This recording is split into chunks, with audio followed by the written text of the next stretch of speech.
सुप्रभात बच्चों। आज हम संस्कृत में व्याकरण पढ़ेंगे। कक्षा 8 कर्णिका संस्कृत व्याकरण तथा रचना। इसमें हम आज शब्द रूप प्रकरण पढ़ेंगे। शब्द रूप प्रकरण होते क्या हैं ये समझिए।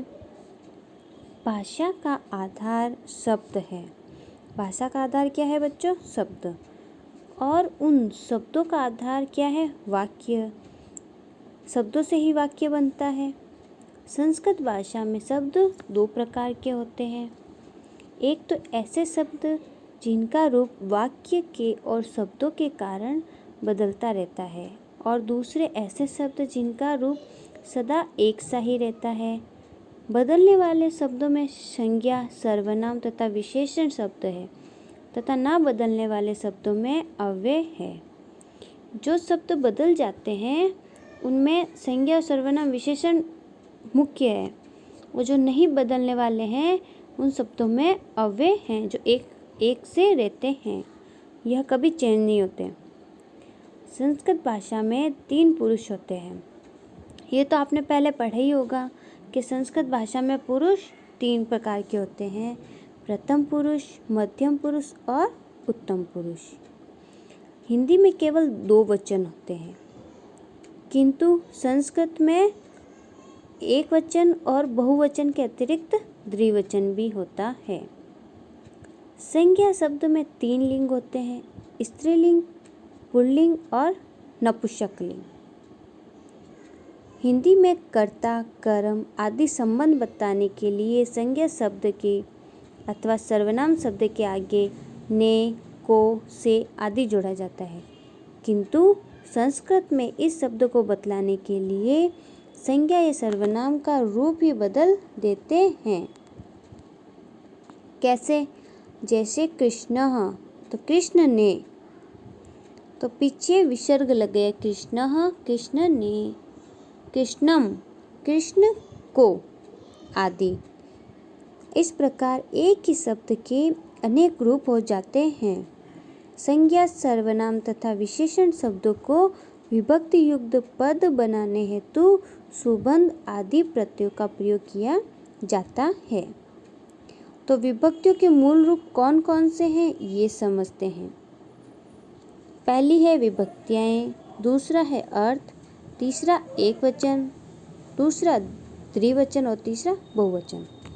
देखिए, प्रथमा विभक्ति अर्थ क्या है? ने।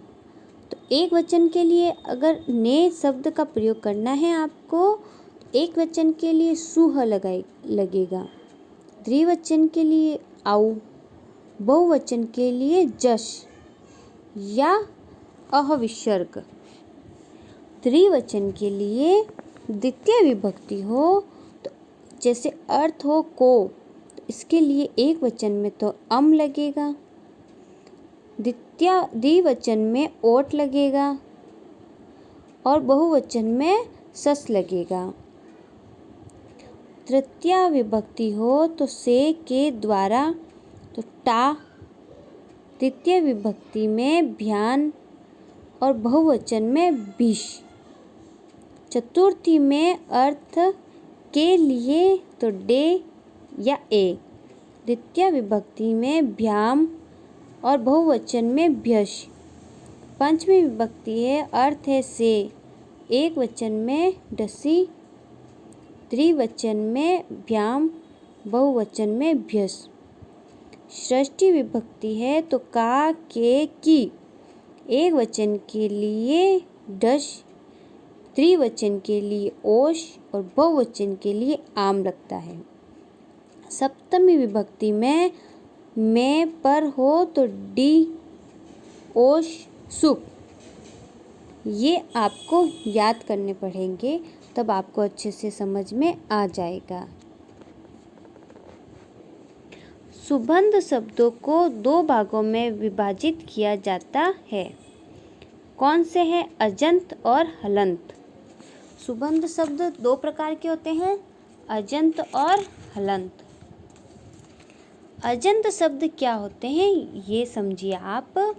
जिन शब्दों के अंत में अच स्वर वर्ण होते हैं उन्हें अजंत शब्द कहते हैं। यानी राम, राम कैसे बना? र प्लस आ प्लस म प्लस अ। सबसे पीछे क्या, म के पीछे क्या शेष रह गया? अ। तो जहाँ अ शेष रहता है वह अजंत शब्द कहलाते हैं, वह अजंत शब्द होता है। तो यहाँ राम के अंत में अ शेष है तो ये अजंत शब्द है। कपि, तो कप प्लस ई, यहाँ अंत में ई है। लता, लत प्लस आ, अंत में आ है तो ये सब अजंत शब्द कहलाते हैं। अब हलंत शब्द क्या होते हैं? जिन शब्दों के अंत में हल व्यंजन वर्ण आते हैं उन्हें हलंत शब्द कहते हैं। पीछे हलंत आए तो हलंत शब्द कहलाते हैं। आत्मनम, राजनम, विदशम, मनसः, वाच्यः आदि। अजंत शब्दों को 3 भागों में बांटा गया है। अजंत पुल्लिंग, अजंत स्त्रीलिंग, अजंत नपुंसकलिंग। अजंत नपुंसकलिंग क्या होते हैं? वे पुल्लिंग शब्द जिनके अंत में स्वर आता है उन्हें अजंत पुल्लिंग कहते हैं। स्वर आता है, स्वर क्या होते हैं? अ, आ, ई, ये। जैसे बालक, देव, छात्र, पितृ, दात्र, मनु, साधु, इन सब के पीछे स्वर आ रहा है। बालक के पीछे अ है, क प्लस अ मिलके क बनता है।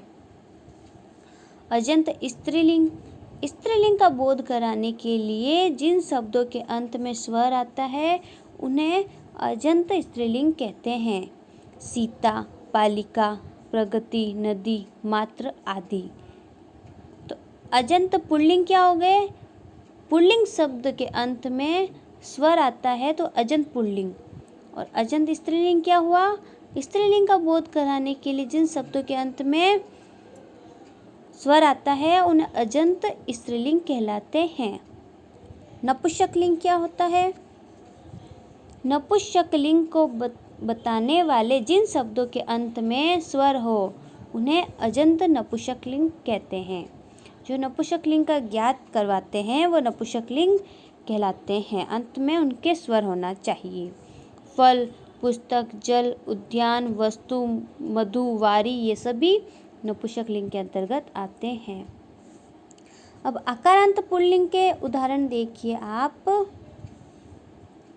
आकारांत पुल्लिंग के उदाहरण इस प्रकार से हैं। रामः, रामौ, रामः प्रथमा, रामम, रामौ, रामान् द्वितीया, रामेण, रामाभ्याम, रामेः तृतीया, रामाय, रामाभ्याम, रामेभ्यः चतुर्थी, रामार्थ, रामाभ्याम, रामेभ्यः पंचमी, रामस्य, रामयोः, रामाणां षष्ठी, रामे, रामयोः, रामेषु सप्तमी। हे राम, हे रामाउ, हे रामाः संबोधन। इस प्रकार से इसके रूप चलेंगे। अब अजंत पुल्लिंग में आकारांत पुल्लिंग क्या होगा? देवः, देवौ, देवाः प्रथमा, देवं, देवौ, देवान् द्वितीया, देवेन, देवाभ्याम, देवैः तृतीया, देवाय, देवाभ्याम, देवेभ्यः चतुर्थी, देवार्थ, देवाभ्याम, देवेभ्यः पंचमी, देवस्य, देवयोः, देवानां षष्ठी, देवे, देवयोः, देवेषु सप्तमी। हे देव, हे देवाऊ, हे देवाः संबोधन। उसी प्रकार से छात्र के रूप किस प्रकार से होंगे? छात्रः, छात्राउ, छात्राः प्रथमा, छात्रं, छात्राउ, छात्रान् द्वितीया, छात्रेण, छात्राभ्यां, छात्रैः तृतीया, छात्राय, छात्राभ्यां, छात्रेभ्यः चतुर्थी, छात्रार्थ, छात्राभ्यां, छात्रेभ्यः पंचमी, छात्रस्य, छात्रयोः, छात्राणां षष्ठी, छात्रे, छात्रयोः, छात्रेषु सप्तमी। हे छात्र, हे छात्राओं, हे छात्रा संबोधन। देव तथा छात्र के समान चलने वाले नए शब्द हैं। तो बालक, नप, नर, गज, अश्व, राम, खग, मृग, बक, जनक, कोकिलः, ये सभी इसी प्रकार से बनते हैं।